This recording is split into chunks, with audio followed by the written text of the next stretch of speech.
and I'm also part of the marketing team here at Filling Pieces. And today we're going to learn about the rise of 3D in fashion. Why? Because fashion is evolving. A new generation of designers, brands, and digital natives are at the helm of a movement that is changing the way our industry operates.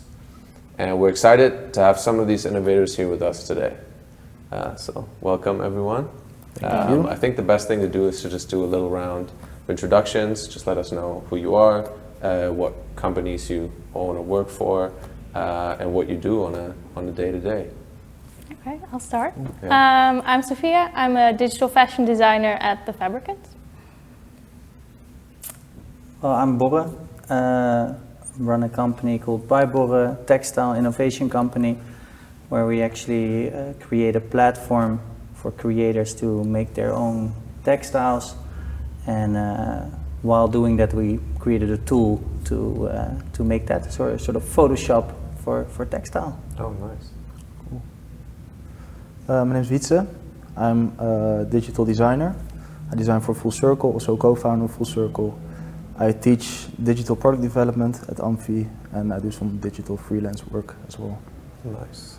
Yeah, it sounds like we have a very wide range of how 3D can be applied. I mean, the Fabricant is a digital-only fashion house. You're more on the production side of things, and you design also. Design digitally, but for physical. Yeah, so. always a physical as outcome. Yeah. Okay, nice. Yeah, that's cool. I think we'll just dive right into the questions. Yeah, I mean, 3D is a broad topic and has many applications.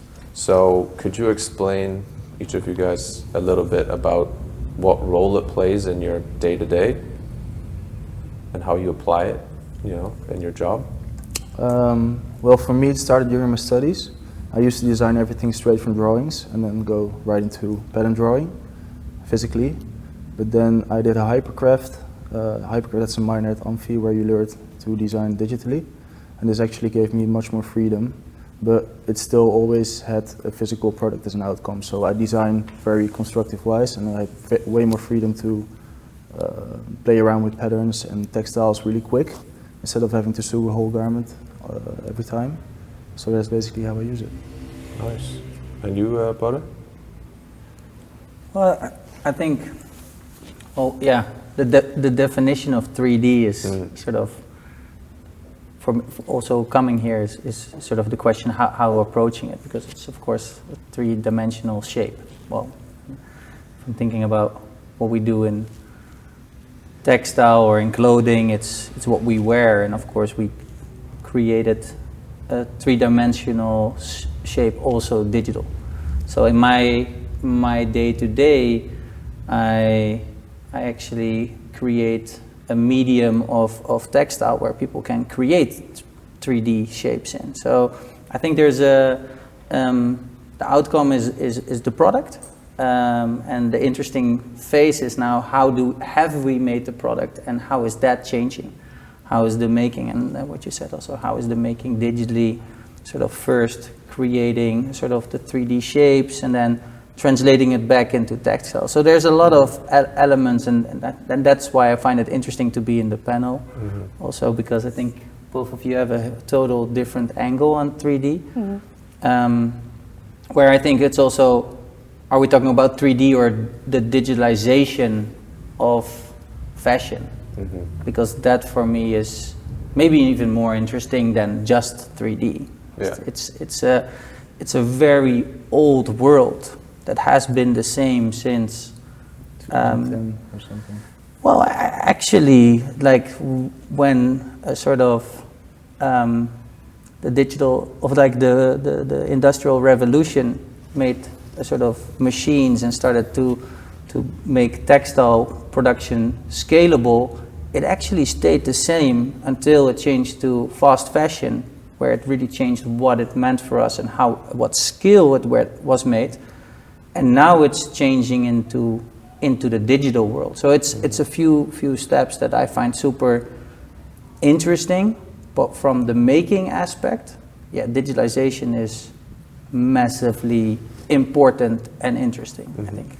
Yeah, I mean, there's definitely a transition happening, and you guys are kind of at the forefront and pushing that innovation? I know that the Fabricant, for example, it's a digital only. You guys don't do anything with physical garments. So how is that for you when you work in an industry where, the main product or the main goal is to sell physical product most of the time? Yeah, it's quite hard because I feel like, especially like people not in like the fashion industry, they like look at us and think like, what are you talking about? Like, if I have to like explain to people what my job is, like the first question is like, sorry, what are you saying? You're a digital fashion designer? Like, they just don't get it. So it's quite hard. It's like a switch of mindset, I feel like. And I feel like at the Fabricant, like we try to involve like clients. So we work with like quite large fashion companies and try to, get them involved in like this whole digitalization of the fashion industry. But even there, you see it's like hard. Like they don't really know what to expect with like 3D, what's possible. So you really have to educate them while you're working together with them. So it's sometimes a bit of a challenge, but super interesting. Yeah. And do you feel like the younger generation that has a lot more, say, connection to the video game world, for example, they're a lot easier in taking up that idea of digital fashion, or? I think so. Yeah. I think like our generation is like more used to having things digitally, and like they grew up with like technology. As for like my parents' generation or something, they're just like, I don't really get it. Well, a lot of people don't see the use of it yet, because if you're not into gaming, or you're not in Fortnite, or in a sort of metaverse, or like in a space, it doesn't really mean anything to you, a digital clothing piece. No. Because there's no like sort of feel. But I think there for a lot of brands, it is very scary, because all the people working there have set jobs where you're saying like, well, if you digitalize it, you can just skip this and this and this step, and a lot of those steps are sort of people's jobs. Yeah. So I think it's a very interesting conversation, because I don't believe that it's skipping those steps, it's just changing them or making them less impactful on environment or quicker or that's actually a very good segue into the next question I had. Like, to put things into perspective, how has 3D changed the way that you work, or that things are done in your particular field, when compared to the past, for example, the more manual way of doing things? Just for people who might not know, those steps that you just said could be skipped. Well, I think personally, 3D actually, when people come to our studio, to our company, and they get introduced to our textiles, actually the first thing that they link to 3D is that we made a lot of three-dimensional textiles, double layer textiles with filling in between, that actually have shape. So as a textile, it was different than anything on the market. So that is the first thing that people link to us. It's like, oh, 3D, oh, you make 3D textiles, right?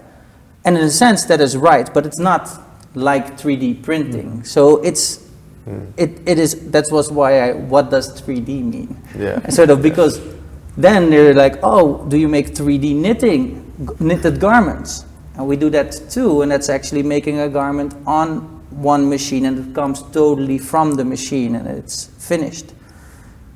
But also that is a whole different angle to making a garment, and you have to like design it actually flat.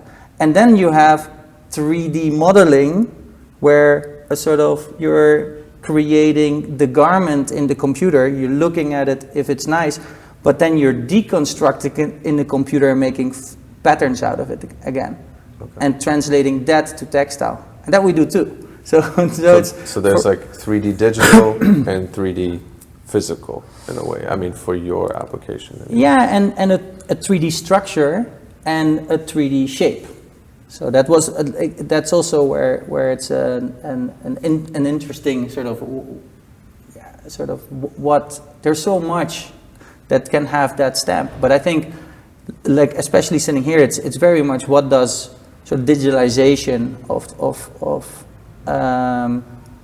fashion on the one hand, so aesthetical fashion, so going crazy because you can do things in the computer that you could not do in real, but also like going towards the production. Mm-hmm. How can digitalization actually change the production, change the amount of steps we have to make? And that's, well, I would say that's the most crucial thing to do, because we cannot produce like we're producing. We cannot keep on making like we're making. Mm-hmm. It's just, it stops. There's not enough resources. Yeah, I'm sure there's some people that, like, coming more from the traditional side of fashion, would say that, yeah, 3D is just, it's a trend. It's going to fade. What would you say to that? Well, yeah, the telephone was a trend too, the mobile phone. Mm. So I think we didn't skip that one either. So, but in general, like, I think there's so many big, well, I do think we're coming back a little bit from digitalization, and disruption is always good, because disruption in a lot of ways, how digitalization just disrupt market, a lot of things broke that were not necessarily needed to be broken. But I think looking at fashion, the digitalization is necessary just to change what is happening, not because we want to change, but just because we have to. It's stopping, the resources are just running out. Yeah. So at a certain point, we're also starting to realize, like, how are we consuming? What are we using? Why are we using so much? And if you look at how the industry is built, it got like catapulted into the air. Well, fast fashion is making so much that the industry had to deliver, and it created a lot of silos. Well, the silos pushed like steps from yarns to textiles, from textile to creators, from creators to brands, and they just pushed everything out. And every half year they just pushed something new, and you had to use what was on the market. So it actually made that loop even worse, because if you used what was coming, somebody else could use it too. Mm-hmm. So identity got lost, totally. And that's why everything looks alike, just has a different logo on it. So I think at a certain point, now we're saying, like, well, there's too much in this world, so how can we stop that? So you see a lot of counter movements on, oh, well, we have to do what we're doing better, mm-hmm. but that's almost impossible. So I think digitalization is not, how can we do it better? It's like, how can we just switch it up? What do we really need? What do we really want?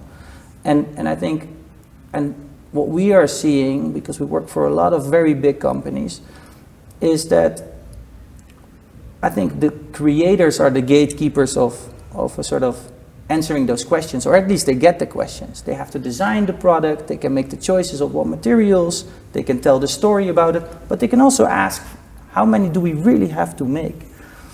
And I think their digitalization helps a lot, because suddenly everything can become transparent.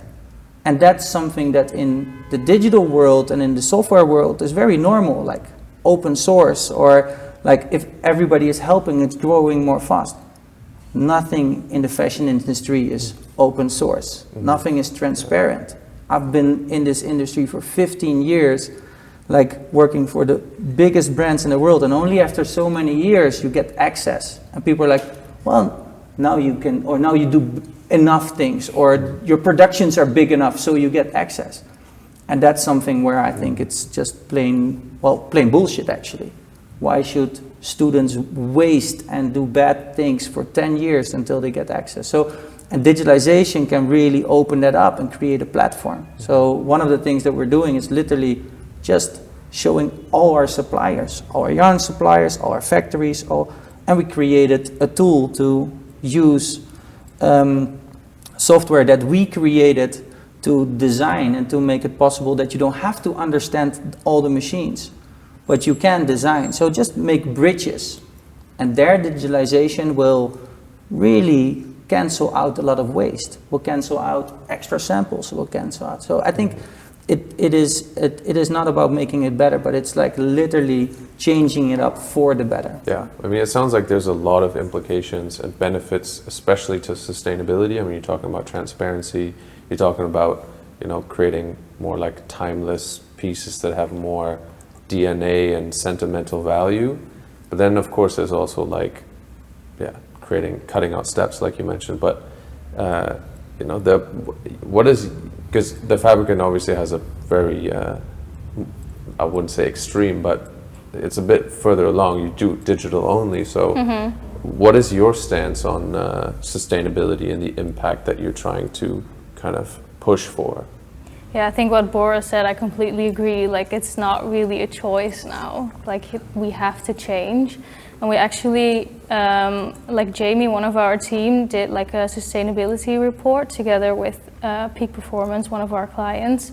And actually, like the difference, she did like a difference between a physical t-shirt and a digital t-shirt.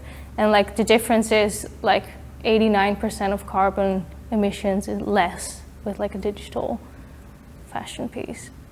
So it's like crazy, like what the difference is. Like the only thing, like what we always say at the Fabricants, like we waste nothing but data, because of course you need data to make your digital fashion. So there's piece. still a footprint to Yeah, so you still have something, but like a difference of like 89% is like insane.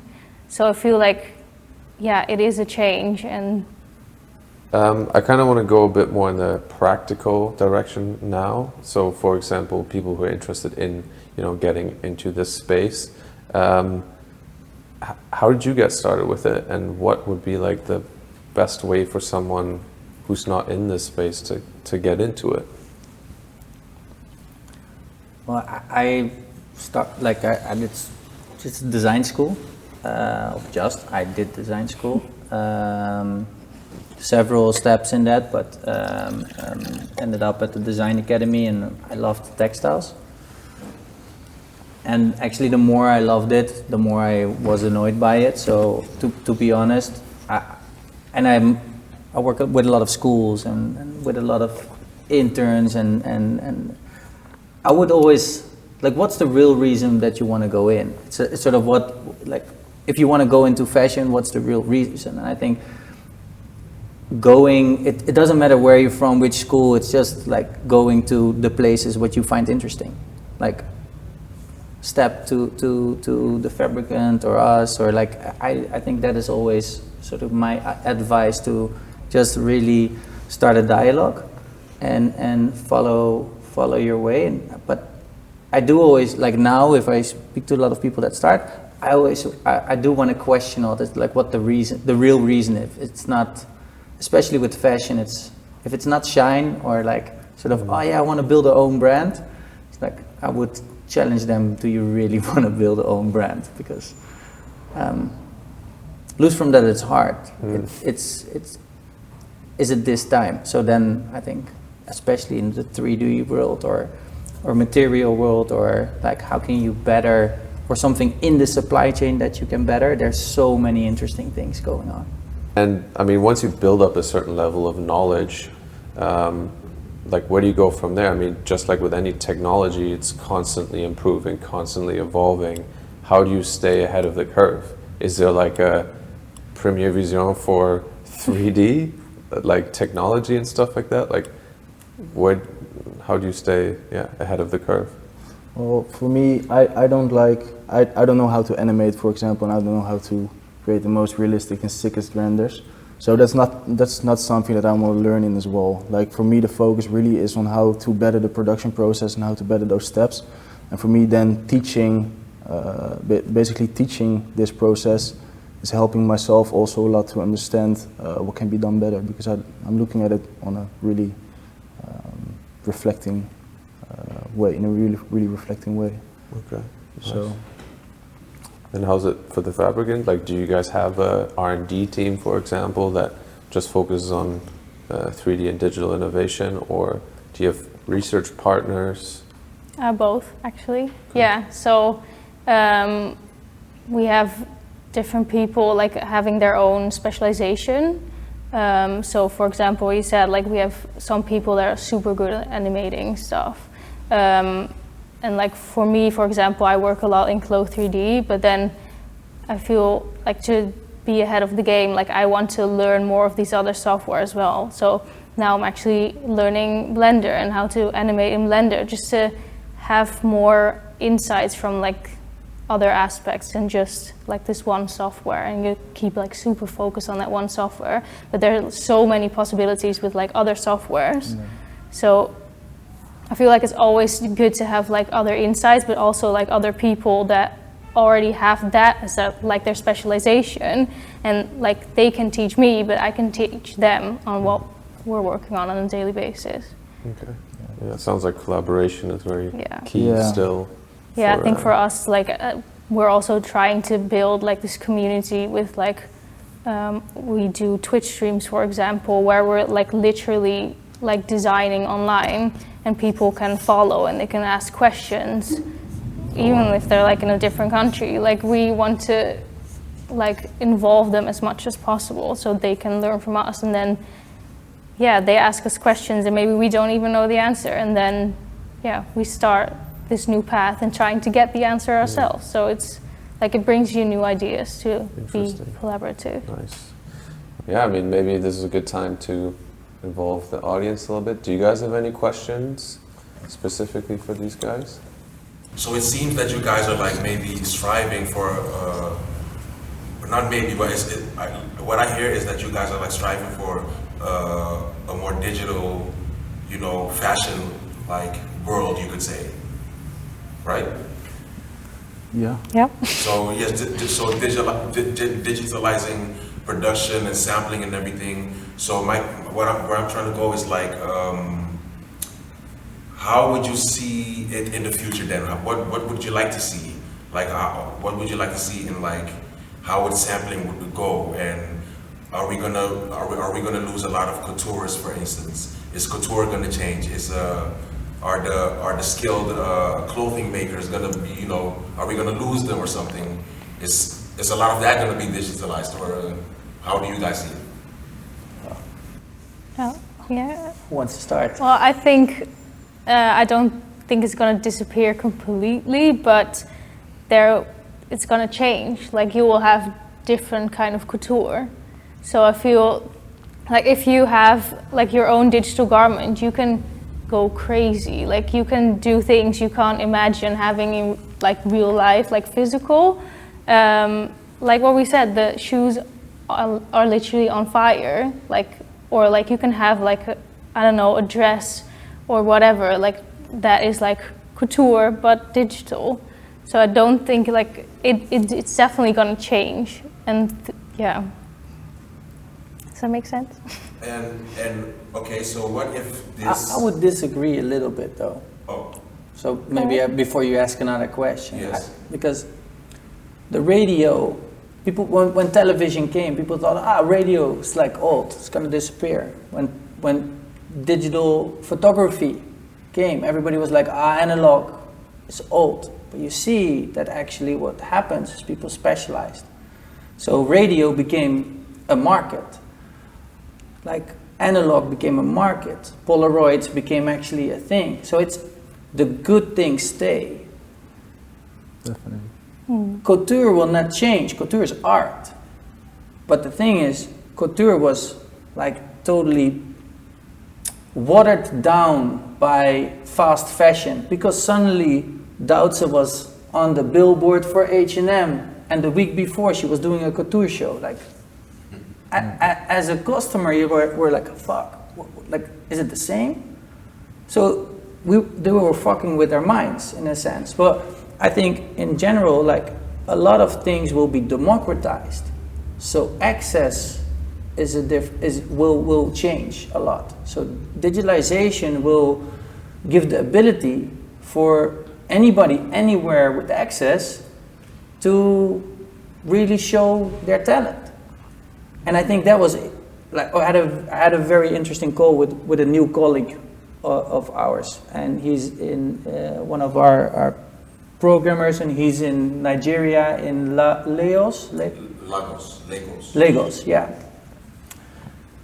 And for him, he said like, well, but I only needed my computer to strive to become somebody that really is pushing the boundaries somewhere. It's like, I didn't have any access to schools or anything like that. Was like max. That's what digitalization of fashion will also do.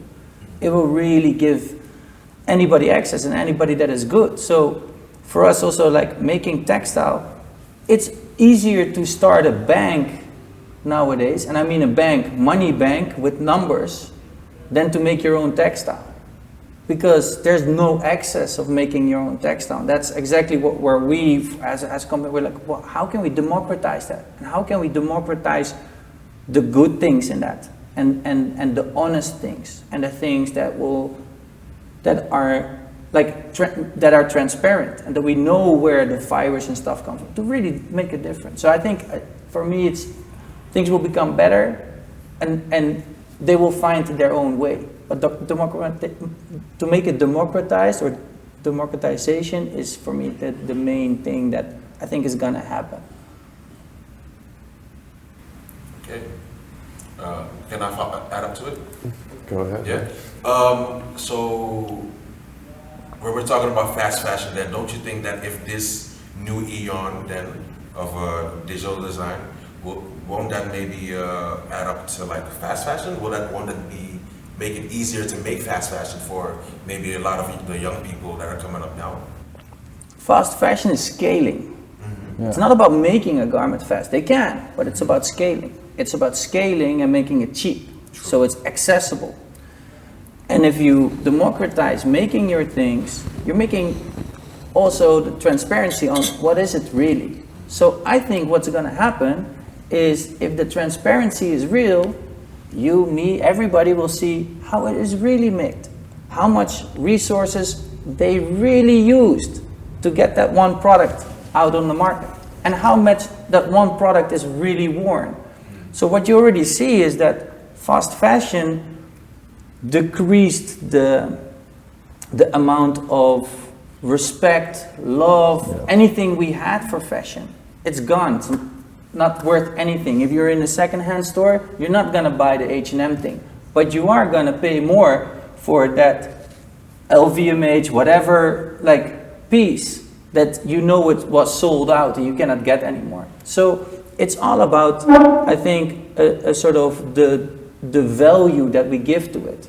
And I believe that digitalization will actually give, and transparency will give value to pieces, and also will devalue more and open up what is really happening in fast fashion, where even the pieces that, of the people that now buy it because they can only afford it, will be addressed by their homies, by themselves, like, oh shit, but actually this is a bad thing to do. So maybe there's another way. So there will need to be new ways to dress yourself, like listening to music. It's now we can have access. There's Spotify and stuff. You pay a monthly subscription.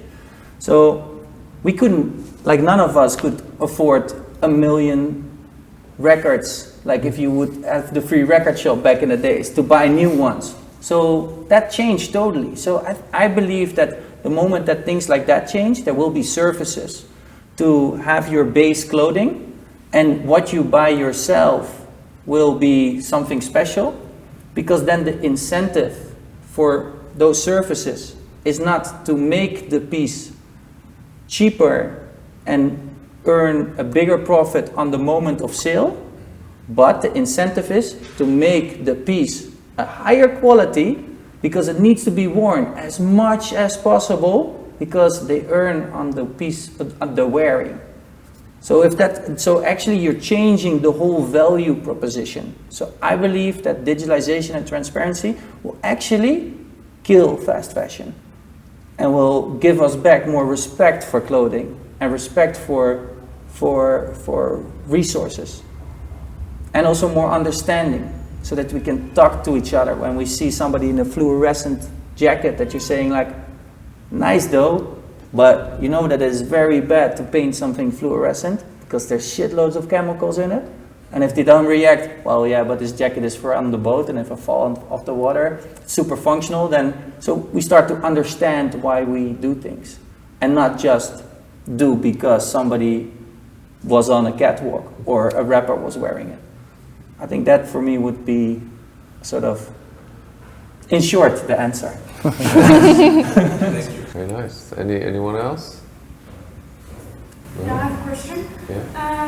How do you guys think the transparency will evolve in the upcoming years? Because, like Wytze said earlier on, in the digital world, it's kind of already normal to ask your question online and to get multiple replies. But I think it's kind of still missing in fashion, and I'm kind of curious how you guys think it will evolve the upcoming years.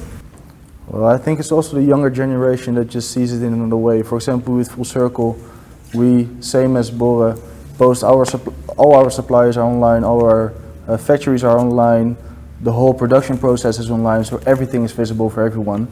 And also, if we make mistakes or anything, or we do some things not the way they're supposed to be, we can do it better because we're still a very small company.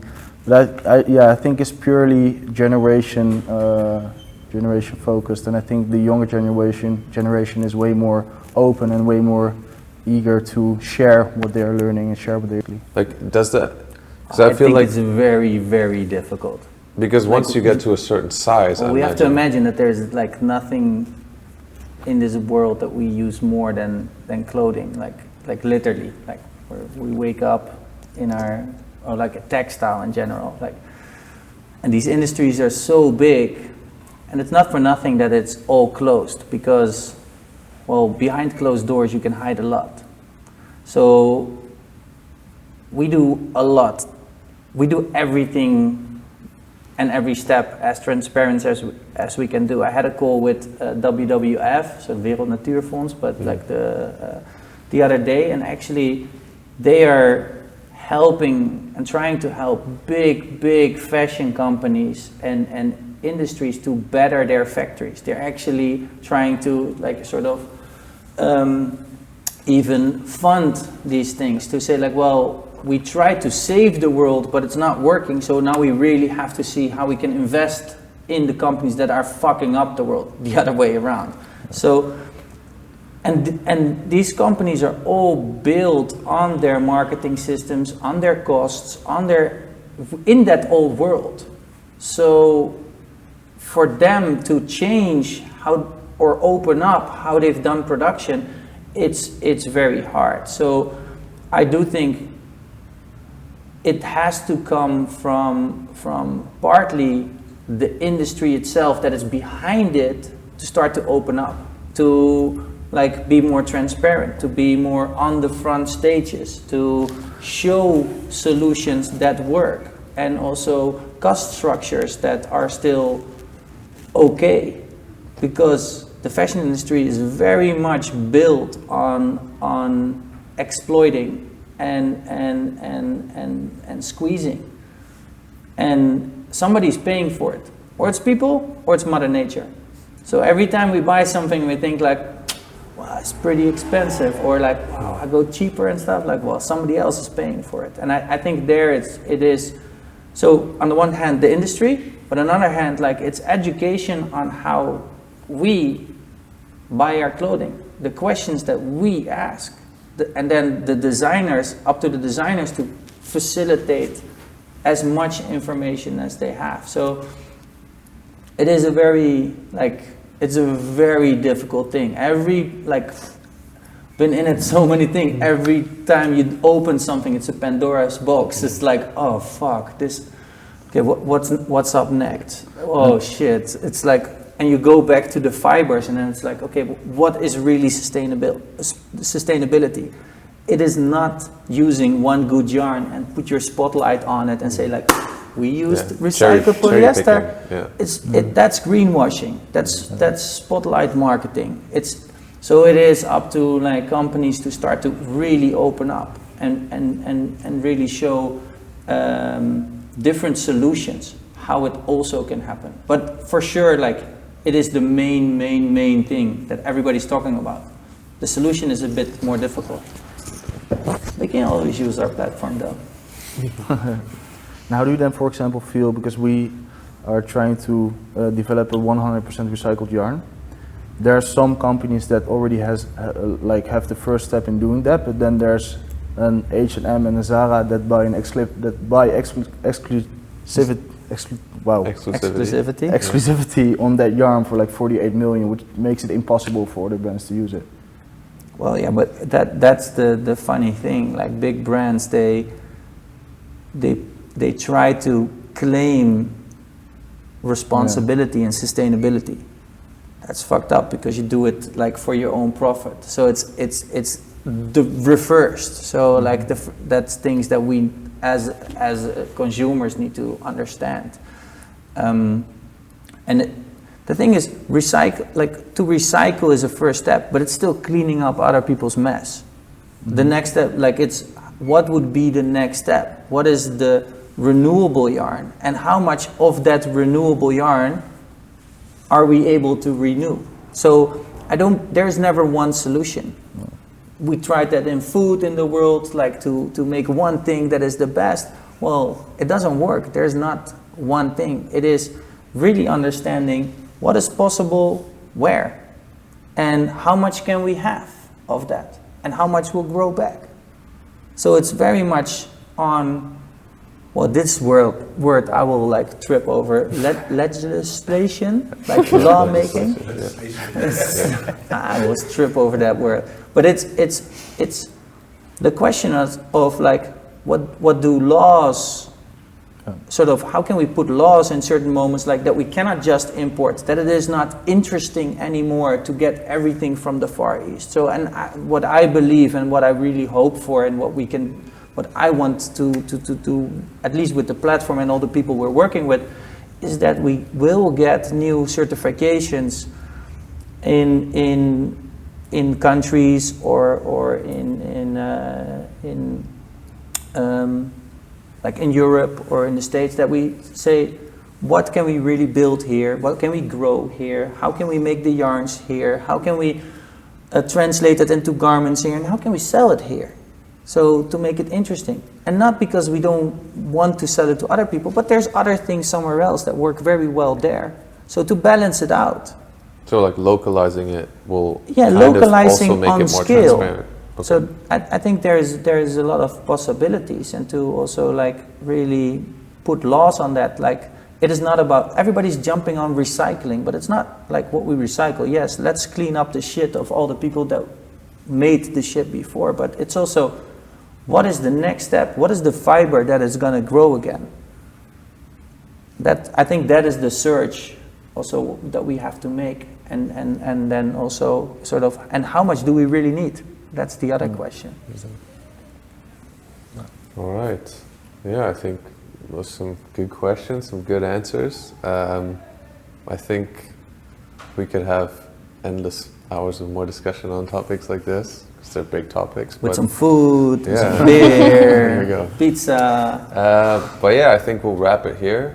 Thank you very much for coming. It was a very interesting and insightful session. And till next time. Thank you very much. Thank you. Thanks. Thank you too.